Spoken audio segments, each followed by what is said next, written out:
ദീനിലില്ലാത്ത ആഘോഷങ്ങൾക്ക് വേണ്ടി കാണിക്കുന്ന ആവേശമുണ്ടല്ലോ, അങ്ങനെയാണ് മുസ്ലിം ഉമ്മത്തിന്റെ അവസ്ഥ. അറിയാത്തത് കൊണ്ടാണ്.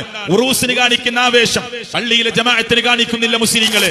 ഇല്ല പ്രിയപ്പെട്ടവരെ, അതിനുവേണ്ടി നടത്തുന്ന ഒരുക്കമുണ്ടല്ലോ, അള്ളാഹുവിന്റെ ദീനിന്റെ കാര്യങ്ങൾക്ക് വേണ്ടി നടത്താറില്ല. ഖബറുമായി ബന്ധപ്പെട്ട്, ജാറവുമായി ബന്ധപ്പെട്ട് ഉറൂസിന് വേണ്ടി ഒരുങ്ങുമ്പോ, തോരണങ്ങൾ തൂക്കാൻ ഒരുങ്ങുമ്പോ, അതിന്റെ ആഘോഷത്തിന്റെ തിമിർപ്പുകളിലേക്ക് പോകാൻ ഒരുങ്ങുമ്പോ, ലോകം കണ്ട ഏറ്റവും വലിയ റഹ്മത്തുൽ ആലമീനായ മുഹമ്മദ് മുസ്തഫ സല്ലല്ലാഹു അലൈഹി വസല്ലമ മരിക്കുന്നെന്ന് പോലും, വഫാത്താകുന്നെന്ന് പോലും യുവാക്കളെ ലോകത്തിന്റെ രക്ഷിതാവായ റബ്ബിനോട് പറയുന്നത്, എന്റെ ഖബറിനെ ഒരിക്കലും നീ ഒരു ആരാധിക്കപ്പെടുന്ന ബിംബമാക്കി വിട്ടുകൊടുക്കരുത് റബ്ബേ.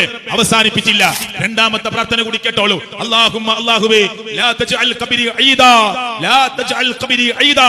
പടച്ചവനെ, എന്റെ ഖബർ ഒരു ഉത്സവപ്പറമ്പാക്കി വിട്ടുകൊടുക്കരുത് പടച്ചോനെ. റബ്ബേ, എന്റെ ഖബറിനെ നീ ഒരു ഉത്സവപ്പറമ്പാക്കി, ഒരു ഉറൂസിന്റെ കേന്ദ്രമാക്കി മാറ്റിക്കൊടുക്കരുത് റബ്ബേ എന്ന് ലോകത്തുനിന്ന് വഫാത്താകുന്നെന്ന് പോലും മുത്ത് റസൂൽ കരീം സല്ലല്ലാഹു അലൈഹി വസല്ലമ ഈ നാട്ടിലെ പണ്ഡിതന്മാരോട് പോയി ചോദിച്ചു നോക്കൂ നിങ്ങൾ. വഫാത്താകുന്നെന്ന് പോലും ഇങ്ങനെ പ്രാർത്ഥിച്ചുകൊണ്ടാണ് അള്ളാഹുവിന്റെ പ്രവാചകൻ വഫാത്തായത് എന്ന് ശരിയാണോ എന്ന് അന്വേഷിച്ചു നോക്കൂ. ഹദീസിൽ വന്നിട്ടുണ്ടോ എന്ന് അന്വേഷിച്ചു നോക്കൂ. എന്തുകൊണ്ടാണ് യുവാക്കളെ നിങ്ങൾക്ക് ഇത് തിരിച്ചറിയാൻ പറ്റാതെ പോകുന്നത്? എന്നിട്ടാണ് നമ്മൾ ഉറൂസിന് ഒരുങ്ങുന്നത്, എന്നിട്ടാണ് നമ്മൾ ആ ഉത്സവത്തിന് വേണ്ടി ഒരുങ്ങുന്നത്. കേരളത്തിൽ മുസ്ലിങ്ങളുടെ ഖബറുമായി ബന്ധപ്പെട്ട് നടത്തിയ നേർച്ചയിൽ ആനക്ക് മതമിളകി മനുഷ്യനെ കുത്തിക്കൊന്നിട്ടുണ്ട്. അറിയോ നിങ്ങൾക്ക്?